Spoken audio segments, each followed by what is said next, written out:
and welcome. In this video I'm going to walk you through how to remove apps from desktop in Windows.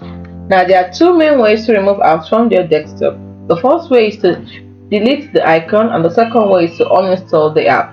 Now to delete the icon, let's say I want to delete this particular app, so I just right click on it and then you click on delete. This will move the icon to the recycle bin. The app itself will not be uninstalled, but if you want to uninstall it from your computer, then this is what you do. Right click on the start menu or start button, right click on it and then click on apps and features. Find the app you want to uninstall in the list and then you click the app and then click uninstall. So once you follow the on-screen instruction, it will help you complete the uninstallation process.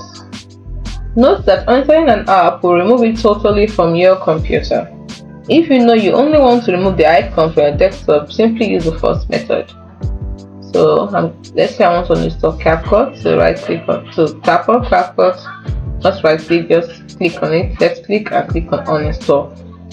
And once you do that, it will ask you if you're going to install, click on it again and follow the instruction. It's as simple as that. Hope you found this video helpful. If you did, do not forget to like and subscribe to this channel for more. Thanks so much for watching. See you in the next video.